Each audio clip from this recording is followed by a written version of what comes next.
Hey, guess what? The 2025 Writing Excuses Cruise is over 50% sold out. During this week-long masterclass, I'm going to be leading writers like yourself through a series of workshops designed to give you the tools to take your writing to the next level. Space is limited, but there is still time to secure your spot. We're going to be sailing out of Los Angeles from September 18th through 26th. Regardless of where you are in your writing journey, this event is your opportunity to learn new skills while exploring the beautiful Mexican Riviera. Whether you're revising a story, reworking a character arc, or revitalizing your plot, you'll leave more confident in your current story and bolstered by a new set of friends. Join us on board at writingexcuses.com/retreats. This episode of Writing Excuses has been brought to you by our listeners, patrons, and friends. If you would like to learn how to support this podcast, visit www.patreon.com/writingexcuses. Season 20, Episode 20. This is Writing Excuses. The lens of where and when. I'm Mary Robinette. I'm Dan. I'm Erin. Today we're going to talk about where and when, and we're going to talk about setting, how you view and use setting. And in speculative fiction, we often call this world building. But once you've finished building the world, how do you capture it on the page? How do you convey that world? And how, most importantly, does that world change the things that you're writing and change the way that you're telling the story? What does it really mean for a setting to be vivid, for a world to feel deep, for a place to feel lived in? And so I want to throw this question out first. How does the setting, how does the place where the story takes place change what you are writing and how you write it? One of the things that I find is that, this is a thing that I play with a lot because I'm writing secondary world fiction sometimes, and sometimes I'm writing alternate history, and they offer me different choices. We've talked before about how sometimes when you're writing something that's an alternate history, when we had P. Jelly Clark on last season, that there's a tension that comes from the audience's awareness of the setting, and that you can use that to change the way the audience is thinking about the story. And you can also use it as a way of focusing in on the story that you're trying to tell. So I find that when I'm trying to set a story, that one of the things that I'm looking for are kind of some of the landscape things that I can use. Some of it is that with time in particular, I'm looking for the societal constraints and conventions that I can use. If it's a time of war, that's going to be a very different story than a time of peace. So those are things that I look at for how I can support some of the other choices that I've already made. I think for me, there's like sort of two things. One is that characters are shaped by the world they live in. And I think this is something where, not to go back and, drag character into it. But I think it's really important because I think sometimes because world building can be so exciting in speculative fiction, like we can go really ham on like thinking of like every really interesting thing and how the sewer system works and like how the magic system works without thinking about like, what does that actually mean for like John, Jane Doe walking down the street, and like what that means in terms of what do they encounter? What systems are there? How do they get from place to place? Where are the tensions that they're getting in their everyday life? What's easy for them that we would find hard? What's hard for them that we might find easy? So I think the first thing I think about a lot is like how does the place sort of weigh? We talked about weight earlier in the season. How does the place weigh on the characters in both a good and bad way? How do they feel it? How do they live within it? Yeah, and that's such an important thing to think about when you're world building, because when we are doing world building, I know there's a tendency to think about the really broad kind of Tolkien-esque kind of things. Like, this is a world that has elves and they live in trees and, whatever you're trying to do. Whereas the nitty-gritty kind of daily life details are often the ones that are going to show up in your work so much more than that. How do they get around in this city that's they live in trees. Do they have public transportation? Do they just have to walk everywhere? Do they have Like any the public kind of zip line, pack you got to go animals? get that. Like, what is going on here? And I remember when I was breaking in, there was this huge push to think about economy. And every time I would go to a convention, there would be some world building panel where they were like, you have to think about where all the food comes from and where all the money comes from. And yes, I think that that's a useful thing to think about. But for me, I agree with you, Aaron, that so much of it comes down to character and what is going to affect these characters. And yes, if there is no food around or if food is scarce, that's something that's going to weigh on them heavily. But if there's always food and they don't have to think about it, then maybe it's never going to come up in your story. Yeah, I think I often find like those systems questions like do get so like taken away from the people. Like people always ask like, where does the poop go? A question we should always ask about our stories, truly. But like that's somewhat interesting. But if you're like, so and so, like they have a poop shooter system that like uses hollow vines to shoot it out the trees. Like this is how these elves. This is why Tolkien never got into it. But my question is like, well, like that attracts like rodents. That's going to attract weird things to the tree. So like, whose job is it? Like, who's actually down there, like sweeping up at the bottom, like of like where the poop shooter goes out, Cleaning up the pneumatic vines. The pneumatic vine Legolas, cleaner. there's rats in the pneumatics again. Like, and I'm like, there are 10 times more stories about Legolas, the pneumatic chute cleaner, and like what's happening there.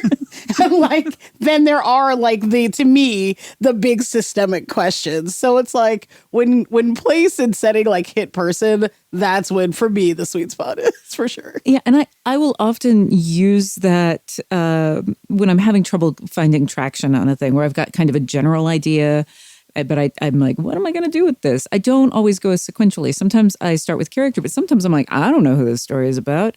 And I will look at place for who is available to me. And I look across the socioeconomic spectrum, who are the people that are, the poorest people of society? Who are the poop cleaners down at the bottom? Maybe it's a high status job. Who knows? I like that. It's Legolas doing it. He's awesome. That's why he's got to have the braids to keep. Oh my God. I'm so sorry, listeners. So, at the risk of getting us back on track, No. let's talk a little bit more about time, about the when half of this, where and when. Because if you are writing historical fiction, if you're writing something set in our world, I think it becomes very natural to think about time. But if you are writing something about outer space, if you're writing something about, set in a completely different world altogether, then time still matters. Like you were saying, is this a time of war or is this a time of peace? Is this a time of intellectual renaissance? Is this a time of whatever it is? There's a lot of those when questions we can still ask. And it's also, I think, that for me, one of the things that's fun to play with when is also when in the character's life is this? What are the things that they have experienced? Knowing a little bit about their history, that history is part of the when of the character. And again, we've gone back to character, but it does affect the way the story is told. If you know that it is after a traumatic event after in a time of war, chances are that this character has experienced traumatic events. What are those? How do they affect the story? Also, time of day can make a huge impact on a story. A scene that is set at noon, it can often read very differently than one that's set at midnight. Hello, let us meet at noon for a romantic tryst that no one will know is happening. It's like, but that's interesting because it immediately makes me think, well, what kind of world? Like, if I want to have that, if I want a tryst at high noon that no one knows is happening, what does that say about the way time is viewed and used in that world in a way that's different than ours? Is it like the sun is so hot that it's like so dangerous to go out during noon because you're eyes will melt out of your face. And so therefore, like, it is dangerous and difficult. And that is why this is the time to meet. So I think it's sometimes fun to like, time is something that I think is hard for us to get away from in some ways. Like a lot of times, even when we create new worlds, they're still like working 9 to 5. Like in some ways, they're still doing everything during the day and sleeping at night because that's what we do. But like, is that always the case? What about a place where there is no night or there is no day? You know, all of that fun stuff. Yeah, I'm working on a short story right now as we record this where my character winds up in a world that's cave systems. It's all like phosphorescent fungi. And I'm like, do they have day-night cycles? Like when is sleeping happen? How do they tell the passage of time? How do they tell seasons? I'm just finished working on Martian contingency. And I think I have probably complained about this multiple times that I have so many regrets because I decided to structure it around calendar. But there's the Earth calendar, and then there's the Martian calendar, and Martian days are 39 minutes longer than Earth days. So when do we celebrate holidays? Do we keep them with what's going on at home? Do we celebrate them at a new time based on the cycles on Mars?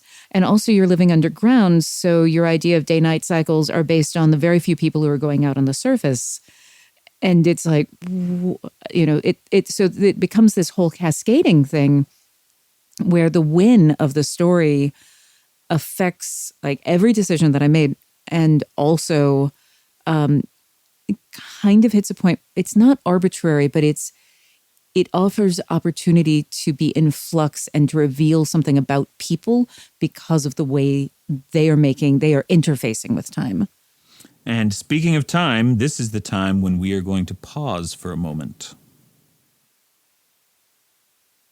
All right, so we are back, and I would like to ask you one of the other questions that we posed at the very beginning. What does it mean for a setting to be vivid?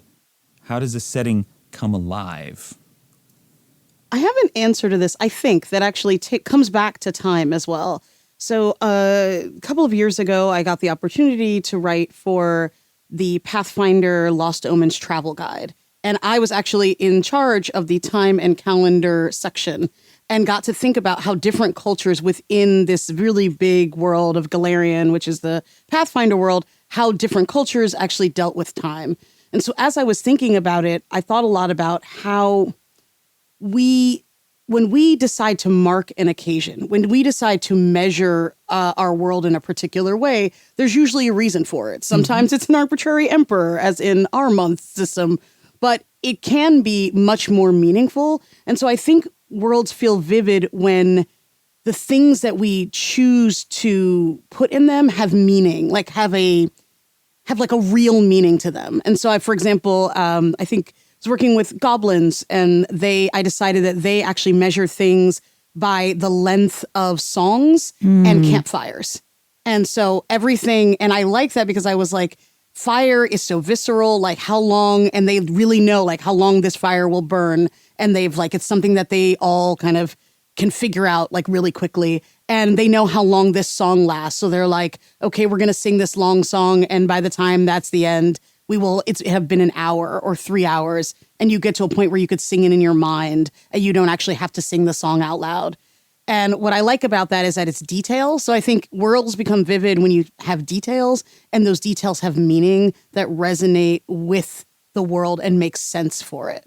Yeah, well, and I would add further that your story needs to take advantage of those details. If that's something that we can only learn about reading the appendix, then it didn't necessarily affect the story in any way. Whereas if your characters are kind of constantly singing that song to themselves in the background, that's how they talk about time, and they say, wait for me here, I'll be back in 2 songs of whatever, then that matters, and it does bring it to life.